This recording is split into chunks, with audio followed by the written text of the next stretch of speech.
Okay, so not everybody's got a handout.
Did you say the password was correct?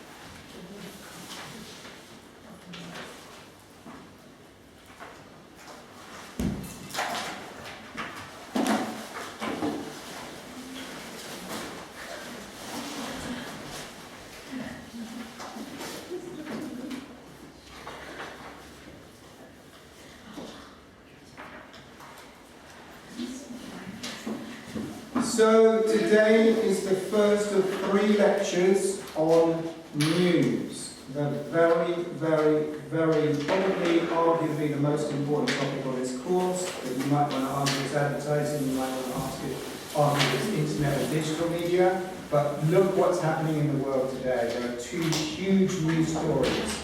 We are utterly dependent on the news industry to tell us about what's happening in Australia and what may or may not happen, fingers crossed, in Iran and the Middle East. Okay? The news media is very, powerful. What we're going to focus on today, today's lecture is going to be about news selection. This is the way that journalists, reporters select news, because there's a lot of things happening in the world, and there are particular theories and ways that there are academic theories about how journalists choose, how they select news stories, but there are also theories about how journalists themselves understand what's an important news story, what makes a news story newsworthy. Sorry, the computer's taking ages. In a moment, I'm going to start off with it, before I go into the detail of news selection, I'm going to show you a really interesting little clip by an environmental journalist called George Monbiot. Has anybody heard of this guy? He is an independent journalist. They do exist, okay? His news agency, if you like, is called Double Down News.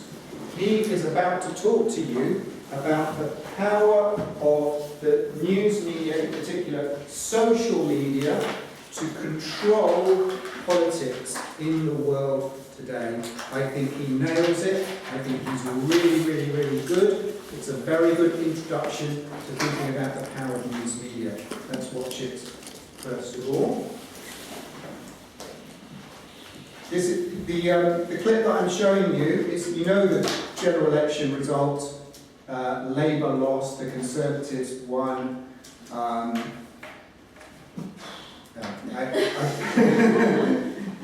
Anyway, what he's talking about is why Labour lost, why they lost the election, and a large reason is because of the news media. This is what he argues. Yeah? Let's take a look. For a while then, I couldn't remember Boris Johnson's name because I hate him so much.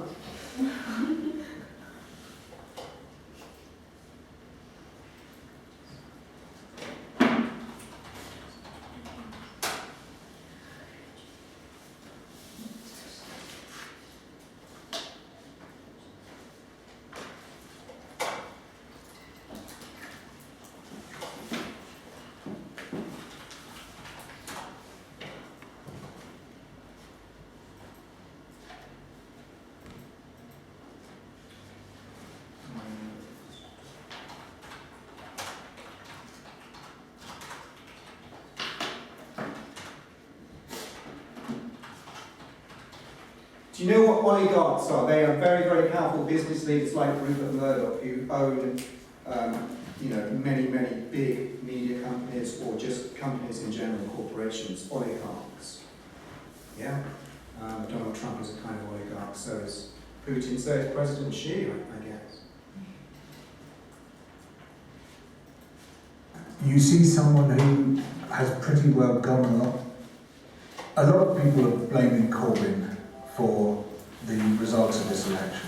A lot of people blamed Hillary Clinton for the result of the presidential election that brought Donald Trump in. Now, Clinton and Corbyn are opposites as far as progressive politics are concerned. People have blamed the opposition in India for the re-election of Narendra Modi. They blamed the opposition in Australia for the election of Scott Morrison. In Brazil, for Jair Bolsonaro. Similarly, in Hungary, in Turkey, in Poland, in the Philippines.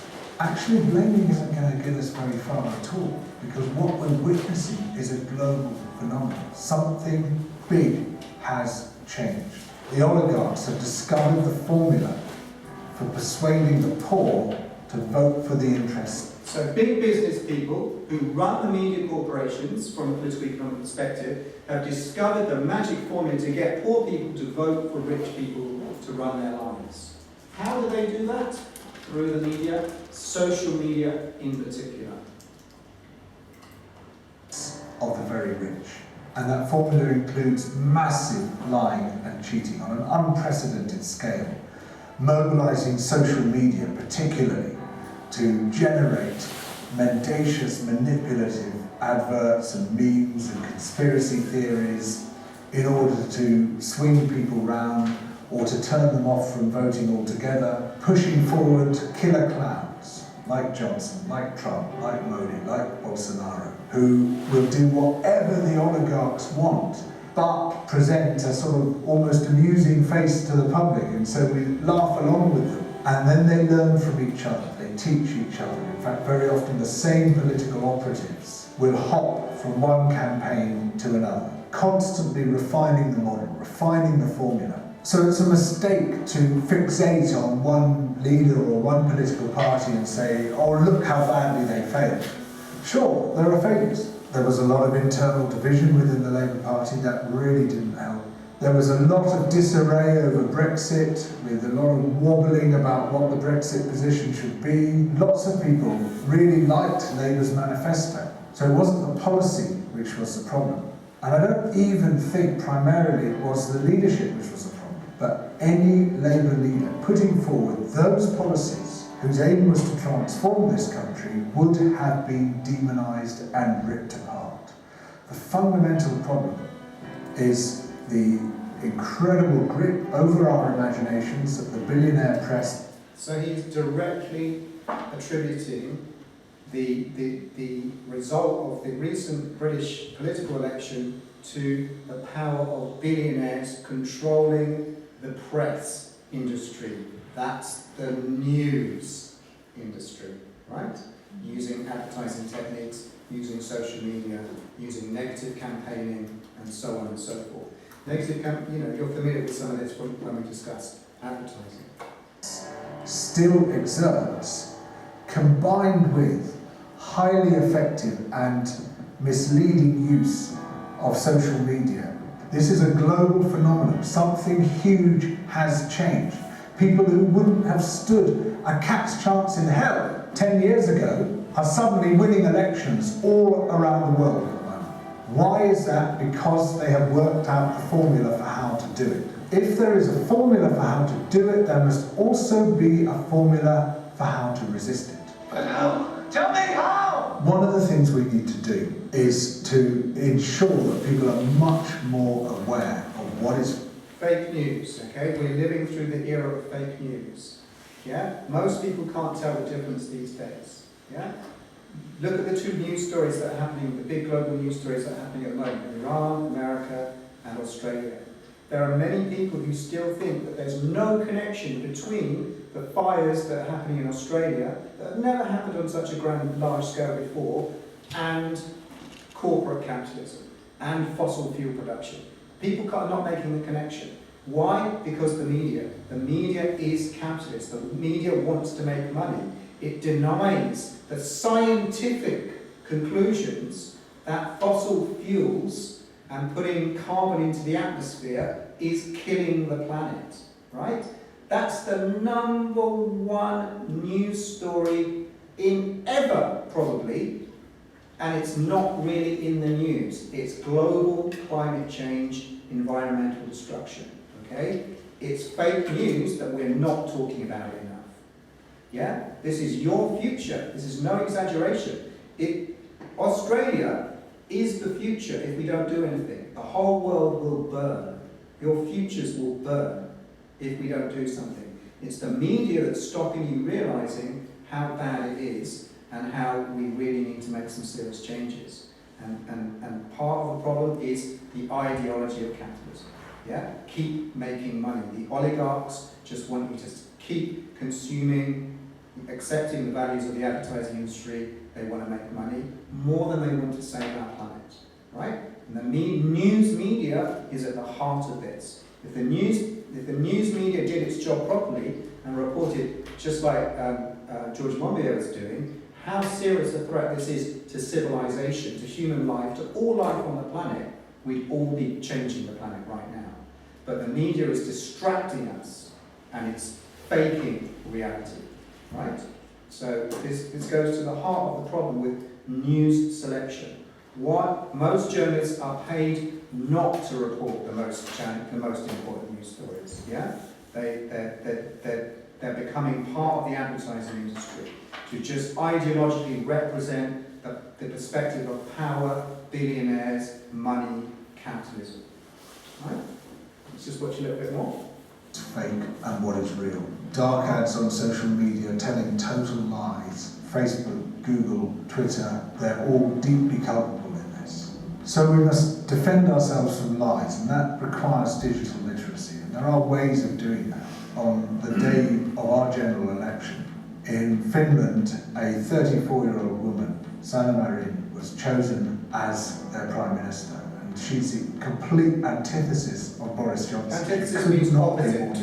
There was one crucially important thing that Finland has been doing for the past 5 years, and that's investing very heavily in digital literacy, in helping people understand. Digital literacy is what I teach you. I'm teaching you. You're loving it. You're getting it. As the country with Same as the in highest Finland. resistance to fake news now. Now, obviously, we can't expect Johnson or Trump or Modi or Bolsonaro to introduce an effective digital literacy campaign because they don't want their own lies exposed. But you don't have to rely on governments to do that. So the Democratic Party in the US has now produced a guide to confronting online lies, putting massive pressure on the social media platforms, on Google, on Facebook, on Twitter, to just take a completely different attitude to the laissez-faire one that has dominated them so far. What we need to see amongst progressive parties all over the world is a coalition against fake news. So you would say that white supremacist tied publications meet a rigorous standard for fact-checking?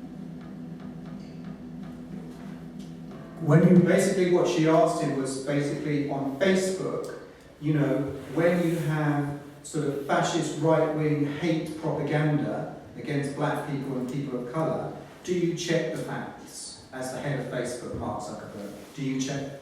And his answer was silence. Yeah? That's, you know, social media is very, very dangerous here. Look at the only Labour leader who has succeeded in recent times, Tony Blair. You see someone who has pretty well gone along with the agenda of the billionaire press. I mean, he went to great lengths to butter up Rupert Murdoch, potentially the most dangerous man on earth. The fear, the worry is that he had to do that in order to appease the billionaire press, and that if a Labour leader doesn't do that, they can't succeed. If that is the case, then we have a real big structural, institutional problem. Now, here's a test for you guys. Let's see how much you've been learning, how much you've learned on this course so far. George Monbiot is saying there is a big structural institutional problem in the media. What's the theory that we associate with structural power in the media? What's it called? We studied this. Political economic approaches. Yeah? The Marxist structural approaches, Frankfurt School. This is what he's talking about. Media power. Right? It is called the media. I think there's a pretty horrible atmosphere developing at the moment, a real sort of sense that people want to purge, get rid of all those people who wanted a different country, get rid of all those people who supported Corbyn. But it seems to me that in this renewed, furious public argument between Blairites and Corbynites, or whatever you want to call them, we see people really arguing in the wrong terms about the wrong things and on the wrong scale. They're looking inward, whereas actually they ought to be looking at the political system as a whole and how we can radically change that. The problem we face at the moment, almost regardless of who is in power, is that we have a very top-down 19th century model of politics. What we need to replace that simple, linear, top-down political model with is what I call political rewilding, a system which is run and owned by the people. We're beginning to see very powerful examples of genuine people-owned grassroots politics developing around the world. And yet this is not reflected in mainstream political theory at all. We don't need to wait for government to do this for us. Government is not going to do this for us. We start doing it at the municipal level, in the towns and the cities. So where there are favourable local authorities, we put pressure on them and we work with them to design these completely new grassroots politics. And then once we demonstrate the model, what you find very rapidly, and this has happened in other parts of the world, other people want it. They see that in their neighbouring town, there's lots of exciting things happening which they don't have in their own town.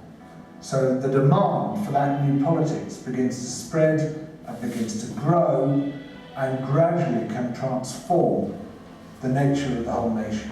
And then it's much harder for the oligarchs to get a grip over political life.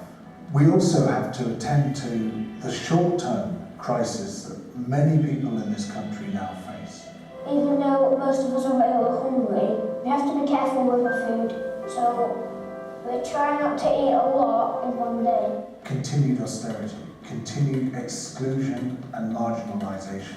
There's going to be a... Remember, in mainstream media, especially news media, poor people don't exist. Right? They don't exist. That's pure ideology. Right? rising tide of xenophobia and hatred. It's even central government policy now.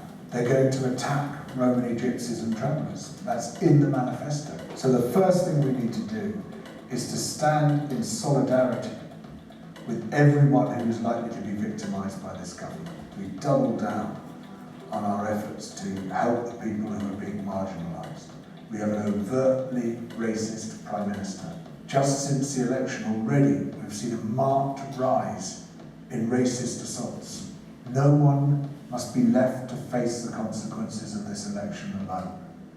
I mean, my big hope is that that result is going to spark a much wider discussion about what needs to change. We need not just a change of government, we need a change of political system. We know that just as there is a formula for the oligarchs to take power, there is a formula for defeating them and for ensuring that there's a far more effective and robust democracy than we've ever witnessed anywhere. And I'm beginning to see the first strands of what that formula might be. And I actually think it's very exciting. So yeah, this is a time of despondency, but it's also a time of hope. Double Down has been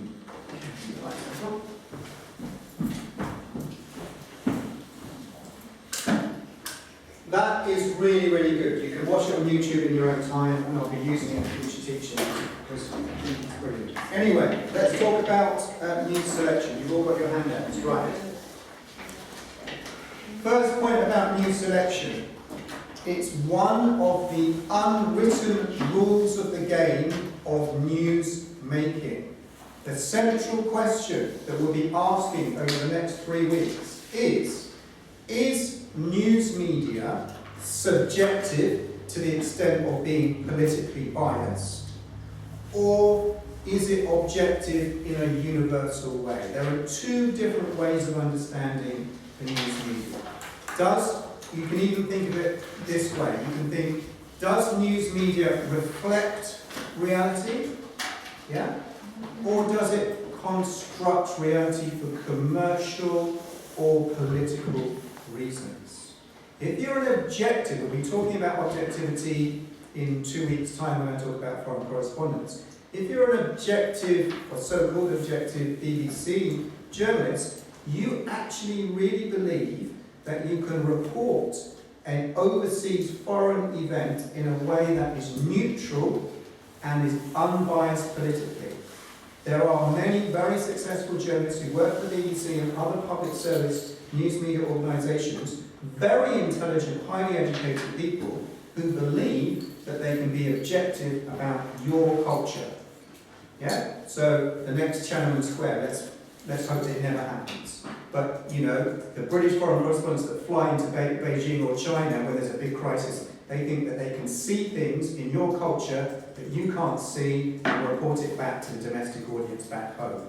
That's objectivity. Yeah, because they think that's a universal approach to journalism. They don't think that culture, those of you who study culture will know this, they don't think culture plays a part in selecting and making news. Yeah? You can make up your own mind. Let's talk about the press, first of all. So the press primarily is newspapers. Actually, that reminds me, can each of you please, on Friday, for the two seminars that you're in, can you each bring a newspaper? Buy a newspaper, bring it to the seminar. Right? Buy a newspaper that you don't usually read. Buy an awful, horrible newspaper called The Sun.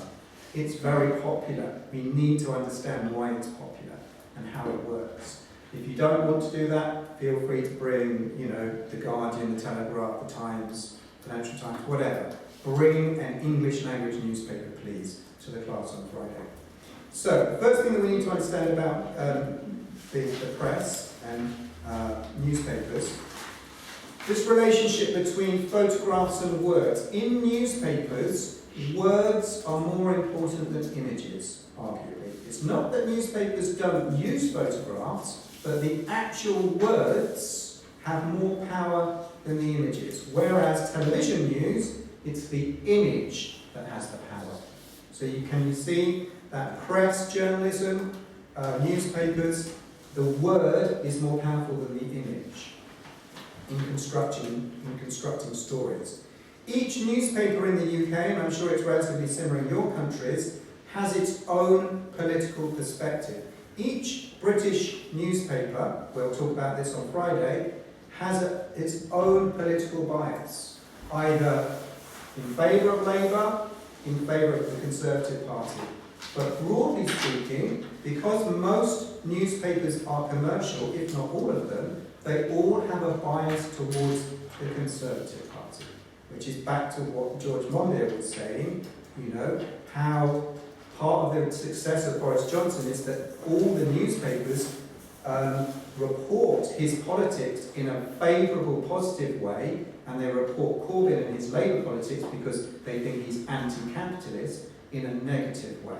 There is a bias in the British news media.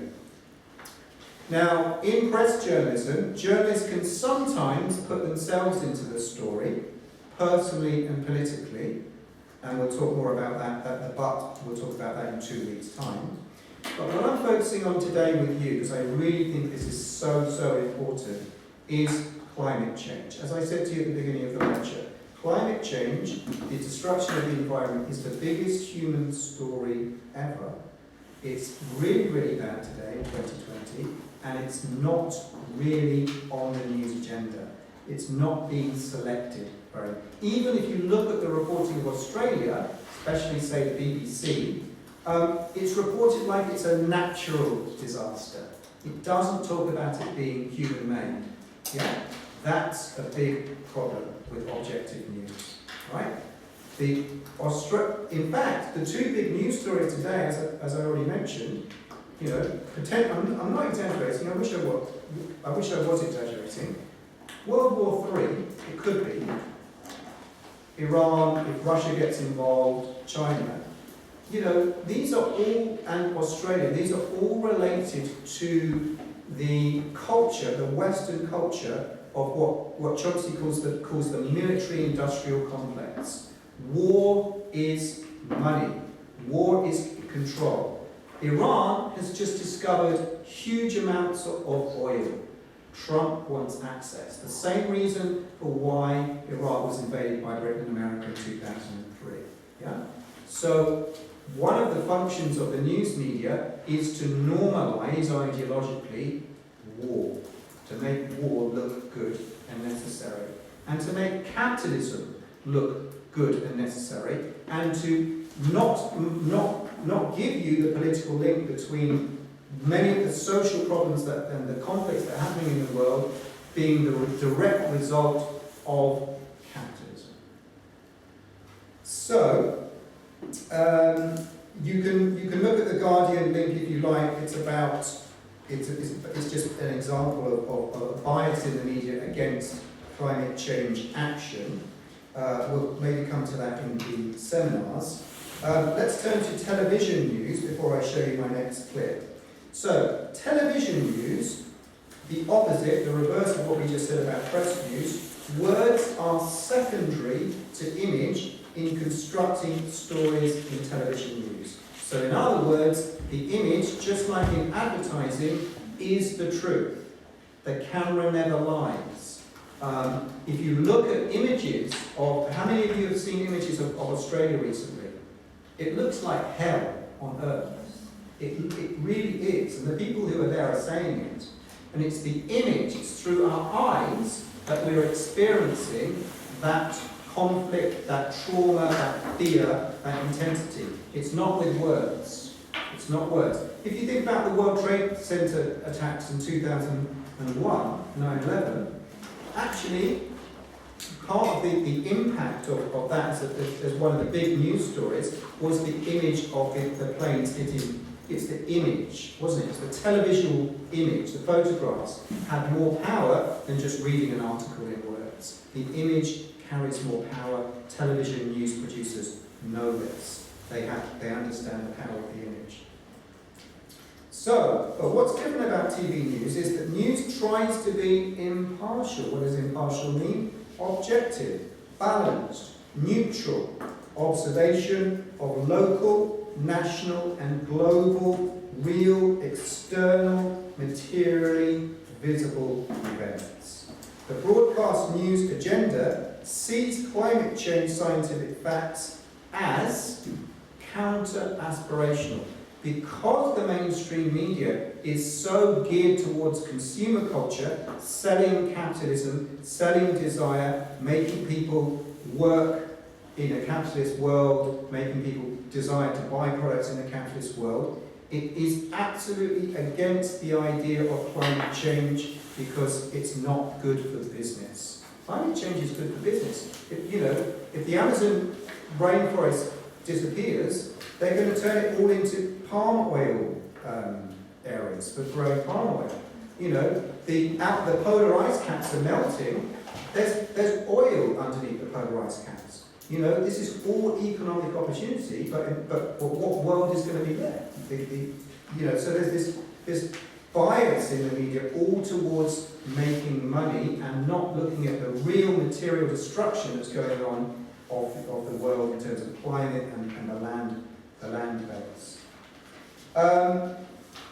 Broadcast news agenda sees climate change scientific facts as counter-aspirational, leading to indifference or even hostility towards climate action, taking action against climate change, stopping fossil fuel production, and so on. I think I'll show you my next clip now. I'm mindful that there's a lot more to do. Maybe, can we come back to my clip and I'll just go through the other points. In fact, would it be better if I put the bullet points up here so you can see them as I'm speaking? So I forgot to do that. Let me get the bullet points on the screen for you.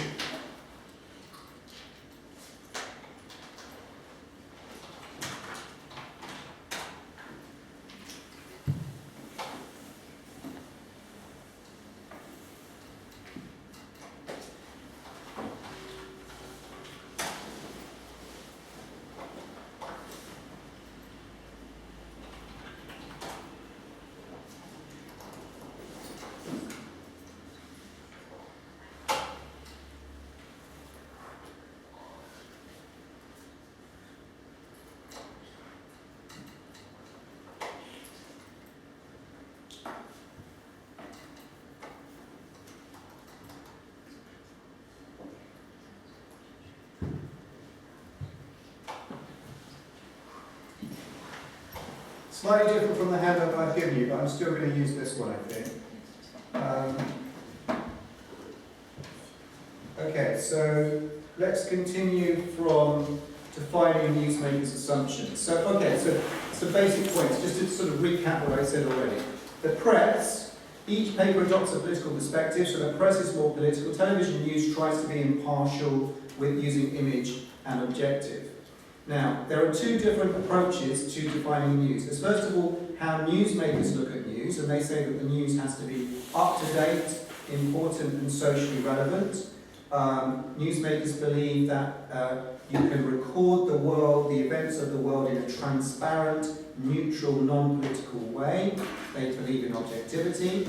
And also what's quite interesting is that mainstream newsmakers believe that you can distinguish between facts and opinions. So if you buy a newspaper, I'm sure you've all looked at English newspapers before, if you take The Guardian, for example, the first few pages of The Guardian are all facts, and then you get to the middle of the newspaper, and it's all opinion editorial. They're separate, yeah? So they kind of say facts, objective, opinion, subjective, yeah? But actually I'm arguing that it's more complex than that. That I'm arguing that actually objectivity is also subjective in many ways. So, a more critical approach to news is the idea that news critics, that's us, if you like, news theory. News is a product of newsmakers' routine practices. News creates particular cultural and political versions of reality. The most famous news theory that goes back to 1965, Galton and Ruger, is called news values. The most important news selection theory is called news values. These guys basically reviewed loads and loads of newspapers, stories, and they extracted what they considered to be the main values in news stories that journalists think are important for making news important. And these are the 5 most important news values according to this particular piece of research on news selection. Firstly, frequency. Frequency means that news has to be up to date. So this is the idea that if it's a daily newspaper, it has to be something that's happened in the last 24 hours. If it's a television report, say the BBC 10 o'clock news, it's better as news if it's happened since the last news broadcast. Of course, we need to think about 24-hour live news. Part of the success of 24-hour live satellite-produced news is it's live. It's got very high frequency. You don't know what's going to happen. News is supposed to be, it's happening, it's only just happened, or it's happening now, right? Yeah? So there's a strange contradiction in news, isn't there, between the idea that it's got to be something new, but it's already happened.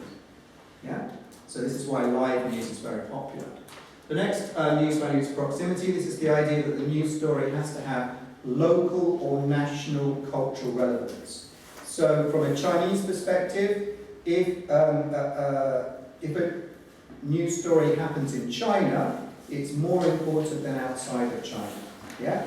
To make a very horrible, cynical argument, if there's a plane crash from a Chinese perspective, it's more important to know how many Chinese people died than foreigners. Yeah? It's a national bias. It's not just China, Britain does it, every country does it. It's called proximity. Yeah? So generally, the assumption is, when journalists are selecting news stories, the assumption is people prefer to read about stories about their own country, their national culture, not the foreign. The foreign is not so important as the home. Home over foreign. Yeah? That's proximity. Unambiguity means that the story has to be clear and simple. Yeah? It has to be clear and simple. Actually, back to the global climate change, environmental destruction story, that's not a simple story. Yeah? So because journalists don't have the time to investigate and research news stories, they always like something that's very, very clear, that almost has a beginning, a middle, and an end. But that automatically reduces the news into just sound bites, into short stories which don't give us the complexity. And it also makes news stories open to manipulation. Because if you simplify reality, you're changing reality. Yeah? So because of capitalism, because time is money, because journalists never have time to really, it really takes, as an investigative reporter, it takes a long time to find out the truth. Yeah? Even though you know that Trump is lying or President Xi is lying, you can't just say, as a journalist, that's not true. You've got to prove it. It takes time. Right? So, journalists don't have time. Stories are very simple, unambiguous. They're often distorted. They're not as complex as reality. Personalization is the idea that the best way to convey a news story is through the personal. So again, if you take the election in any country, but take the British election recently, it's how journalists tend to report how politicians look. Or let's take a better example. Let's take a war story, a war event, a conflict.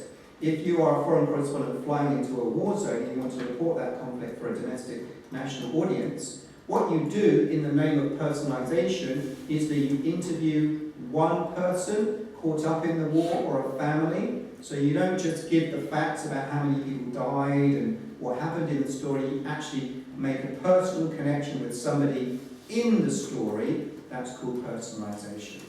Right? Personal.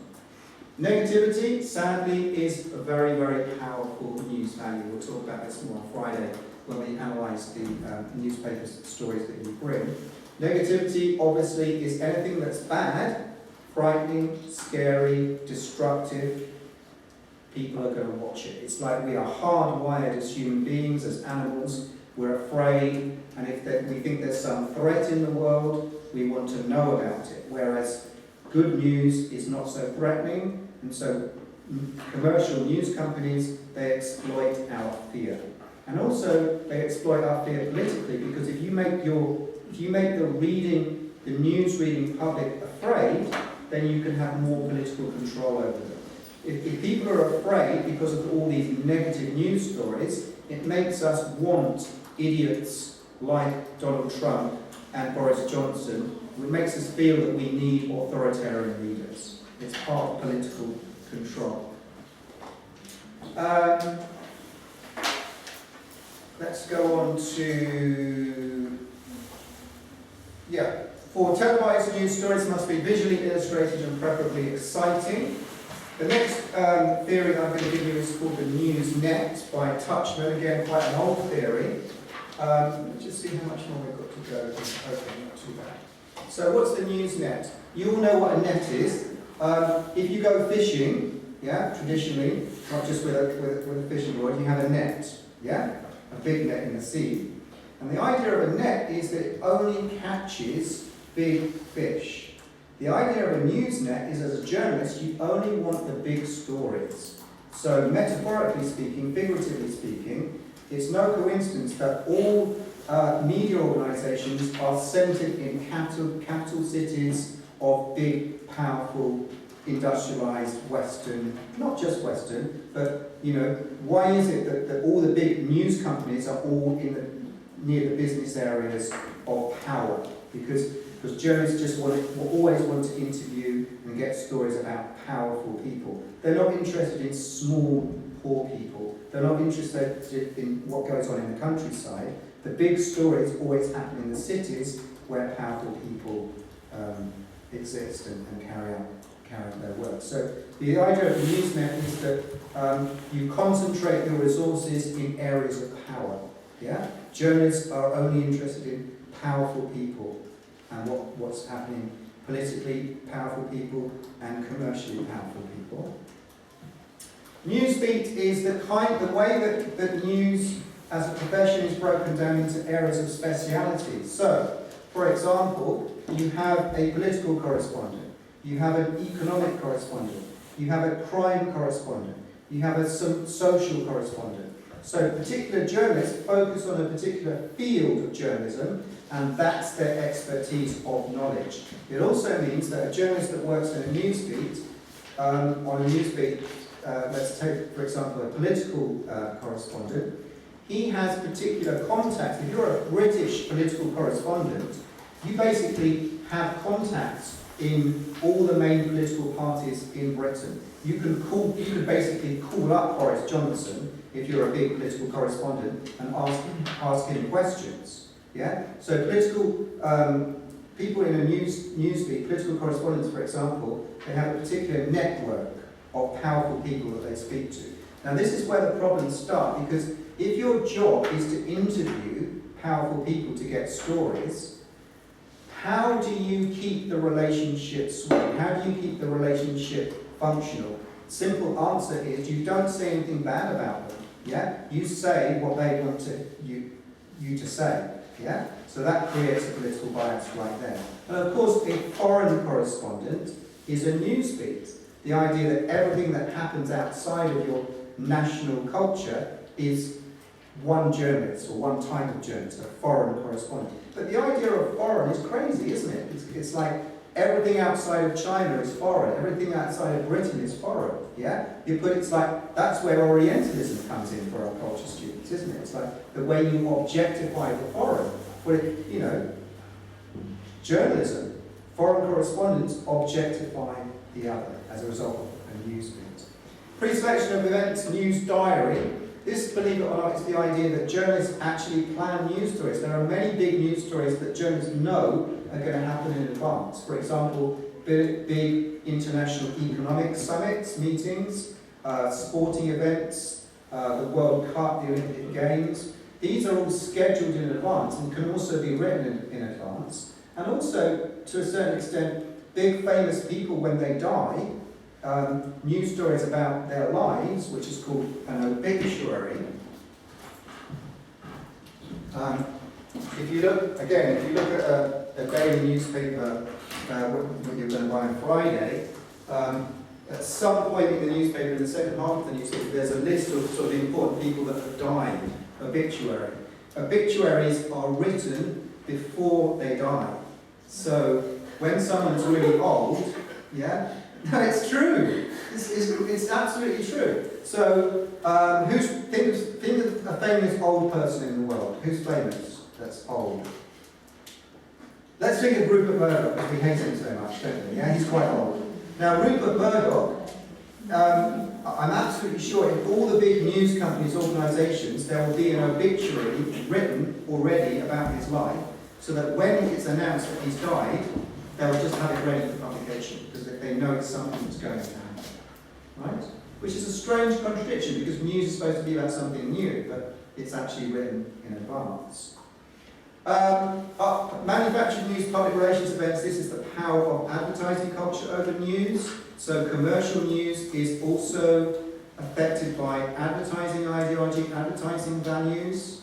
I said already that there's a bias in television news towards using images that look good. So one example of the way that news is manufactured is that now when there's a big war, armies try to film the action themselves and then they supply the information to news companies. So often, in this day and age, journalists who try to report a war are not allowed to independently film the war themselves. They have to get the permission of the soldiers and the generals and so on about what they can and what they can't say. This is public relations. It's so that the war can be reported in a way that doesn't upset anybody. Yeah. Another PR related idea about news is celebrity.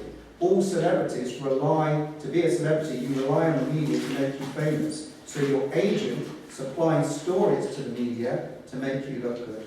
That's manufactured news stories as well. I'm rushing a bit, I'm sorry, but it's kind of necessary.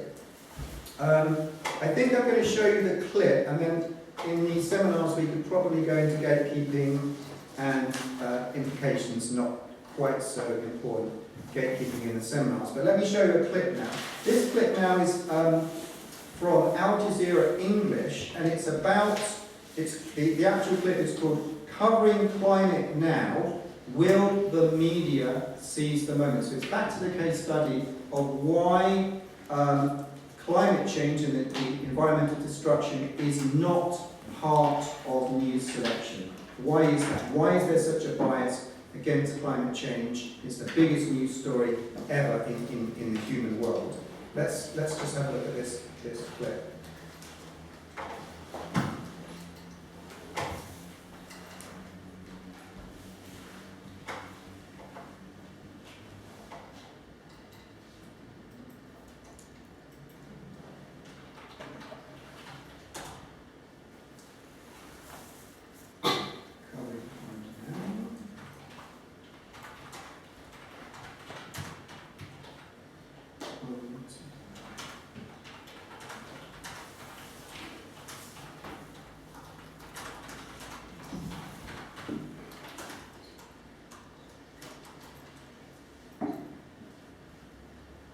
We can veto adverts if we think they're not in line with our editorial policy or their lines, basically. So we do try and hold our adverts to a better standard, but you know... So it's coming up, you'll recognise him in a minute. George Monbiot is being interviewed again, you'll see him. At the moment, this is where the money is. I want to talk about something you wrote way back in 2007. The editorials urge us to cut our emissions. The ads urge us to raise them. Do you see a tension between those two imperatives? The tension is almost overwhelming sometimes. I get a lot of complaints from my readers about it. And it's right across all the media. You get the advertisements pushing us towards what we know is disaster. I would like to see media outlets ceasing to take advertising for oil companies, for gas companies, for cars, for planes, for holidays which require flights. And I don't think that's too much to ask. These are industries which should be on the way out anyway. As impressive as the list of companies that took part in all that climate change coverage is, the list does not tell the full story. Consider the organizations you do not see here. The one... Basically, independent journalists tried to form an organisation of news institutions to report climate change better. So they invited all the big Western American and British news companies to be involved in reporting climate change better. And what you're about to hear is that most of them said no. Yeah, we don't want to be involved. Ones that chose not to take part, for reasons ranging from the journalistic to the ideological to the merely commercial. I did make efforts to reach out to most of the biggest U.S. news organizations to invite them to be part of Covering Climate Now. The New York Times has declined, Washington Post declined, the Wall Street Journal declined, the Los Angeles Times declined, CNN declined, NBC News declined, ABC News declined. They did not want to look like they were part of a campaign or trying to push a certain agenda on their readers. We differ with that point of view.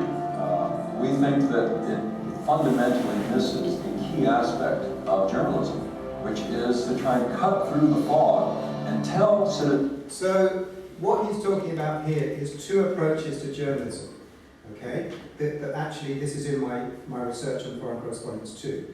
Is the purpose of journalism, is it to report what power says, and that includes President Xi, Boris Johnson, Donald Trump? Do you just report what they say, or is it your job to monitor their power, to check whether they are lying? Yeah? If you're an objective journalist, you just say, okay, you're Donald Trump, you're powerful, we'll just report what you say. But if you are a politically subjective journalist, like George Monbiot, you always need to prove whether these politicians, these leaders, are lying. So there's a split in all journalism, yeah, between objective, reporting what power says, yeah, almost acting as secretaries of power, yeah, being as, you know, if you just report what Donald Trump says in his tweets, he's thinking, great, you know, I'm the news. Or is your job to monitor and prove that he's the fake news? Yeah? Do you see that split? It's the split between objective journalism, reporting what powerful people say, and politically subjective journalism, which is saying, no, as George Monbiot is saying, we need the purpose of journalism is to monitor power and to represent the power of the people, not power. Yeah? But traditionally speaking, journalism always represents commercial and political power. Traditionally. Is it changing with the internet? Well, we can talk about that later. We'll talk about it next week, actually. Let's just watch a little bit more. Here's what you need to know about your world, and here's what you can do about it. I mean, let me ask you a question, right? Do you think, let's say 20, 25 years ago, if journalists, and the scientific evidence about climate change existed 20, 25, 30 years ago, if journalists did their jobs properly and reported the dangers of climate change 25 to 30 years ago, and that led to pressure on politicians, pressure on fossil fuel corporations and so on, oil companies, gas companies, to stop basically taking fossil fuels out of the ground to reduce global emissions and carbon dioxide emissions and so on. If journalists had done their job 25, 30 years, do you think Australia would be burning today? See what I mean? Journalism has always been on the side of power. Yeah? The world is on the brink of total destruction, and journalists play a central role in saving the world, potentially. This is what George Monbiot is saying at the beginning of the lecture, the clip that I showed. He's saying it's not too late, but they need to stop representing the power of the fossil fuel, gas and oil industries. Stop promoting capitalism. Capitalism is destroying the environment. There's a direct link between what's happening in Australia and capitalism. There's a direct link between why there's so much conflict happening between Iran and America at the moment and capitalism. Right? And it's not reported that way. We're looking at other media stories that are on our radar. I think that's enough of that. Does anybody have any questions? We've got 5 minutes. Yeah. So, on the selection part, is that we can say that television news is more powerful than the press? If you said that the camera never lies, Well, it's an interesting one, isn't it? Because most people, I mean, to use a working example, if you haven't already seen the pictures of Australia, look at the news tonight, look at some of the images, and maybe you can switch off the sound so you can't hear what the reporters are saying, and just look at those images and think, and just see what you're thinking and what it makes you feel. It's emotional. I think images work on a much more emotional level. I think words work on a more superficial, intellectual, rational level. So I think the answer to your question is yes. As we know from the advertising industry, what we discussed on this course so far, images, because they are emotional, have much more impact. And also culturally, we tend to trust our eyes more than anything else. Yeah? Seeing is believing. But the danger of the media is that we forget that the media, when it's commercially owned and controlled and politically manipulated, is editing images, selecting images for political and commercial reasons. And that's where we get tricked. Yeah? That's where we get tricked. Because we kind of look at the images and we think, oh, that's normal, that's natural, that's happening. And we don't see the politics. But the politics is there. Yeah?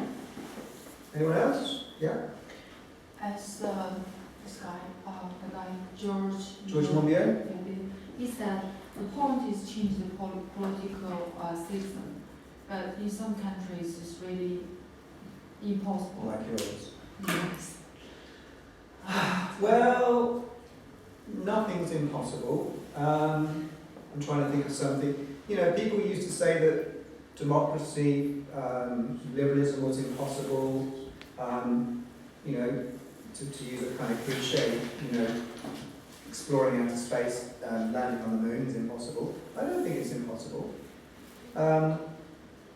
In a way, often when we think that something's impossible, it's often because of the media.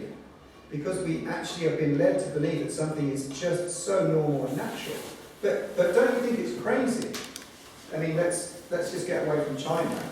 That actually most people are more concerned, because of the media, the capitalist bias in the media, they're more concerned about money, their job security, their pensions, GDP, the economic national power of a country, more than the actual health of the planet. Yeah?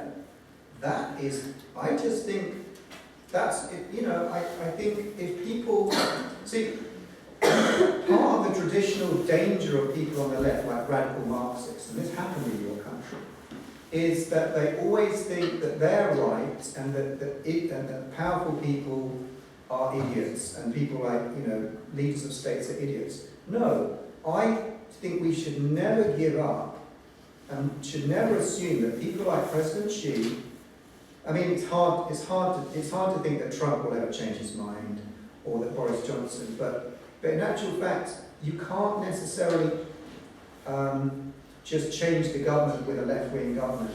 You have to power you know, Donald Trump, President Xi and Johnson, everybody else, they're human beings, you know, and they have clever people around them. And I think they want you to think that you can't change anything. That is part of the reason we're in such a mess. That we think that the end of capitalism is more important, more worrying than the end of the world. Yeah?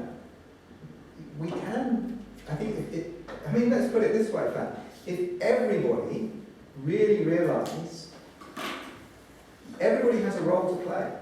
If everybody realised how powerful the media is at the moment in stopping us from actually democratically, maybe not democratically in your country, not quite sure how to do it in your country, but democratically putting pressure on governments to stop destroying the environment, to stop, and it does mean actually realising that capitalism is more of a problem than a solution.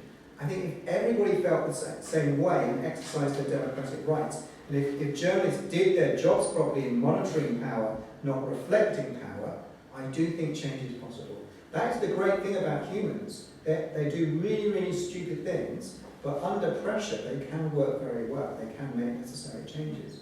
I think we're just faced with a massive challenge at the moment.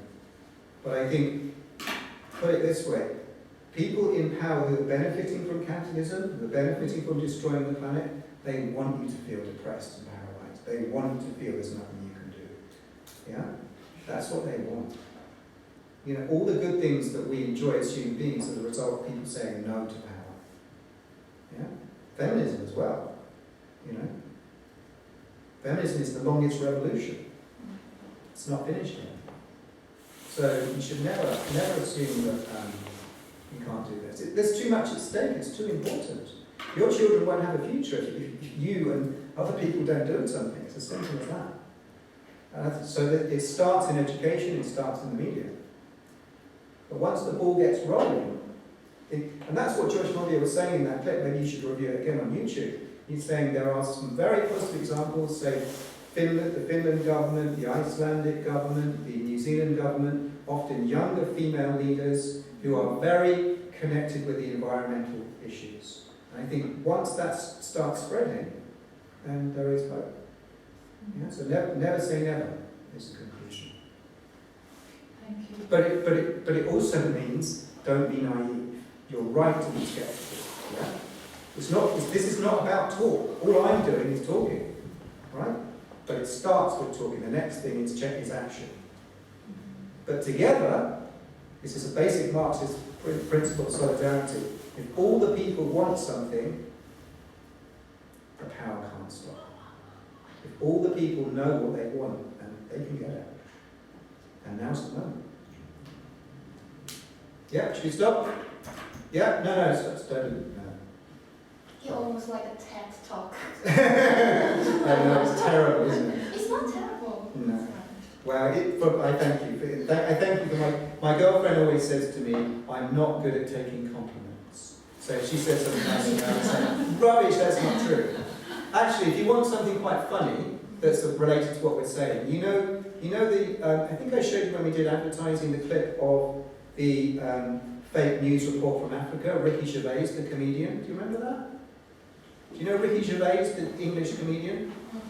Okay, well, this is a homework exercise for you before Friday. Google the, what's it called? I'll do it now actually. The Globe, what's the film awards that are happening in America? The Golden Globes. Google Golden Globes, Ricky Gervais, Gervais. He's a very famous British comedian, right? He's very funny, he's very clever. He presents this film award to he's got all the Hollywood actors in front of him, like Robert De Niro and all these famous people, and he actually tells them the political truth, and he makes fun of them. It's brilliant. Watch it, yeah? Golden. I'll find it now. Golden Globes. So go to Google.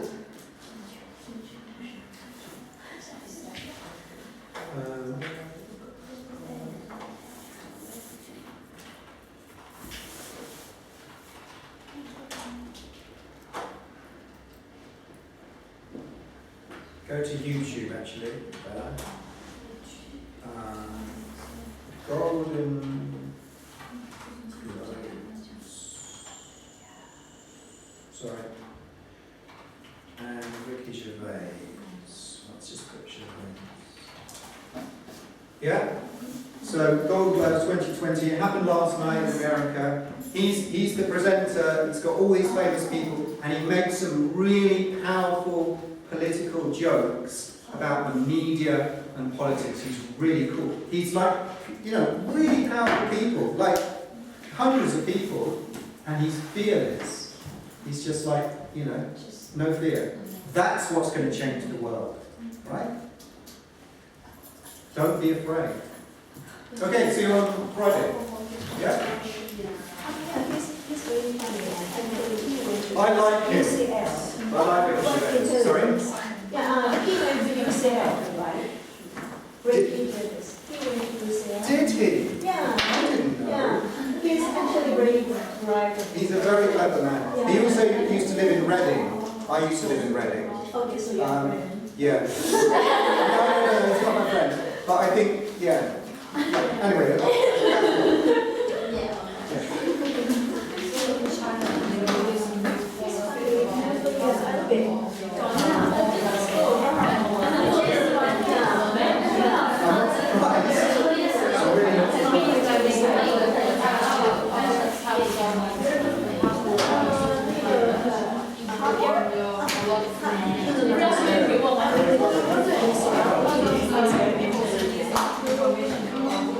So his joke is a little bit in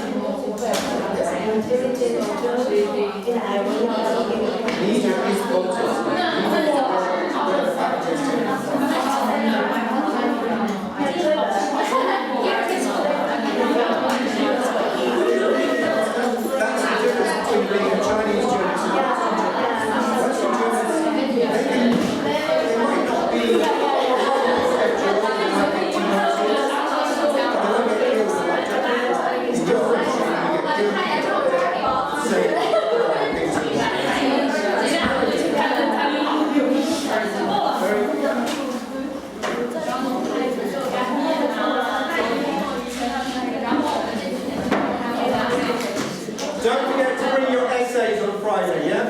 say back and quiet.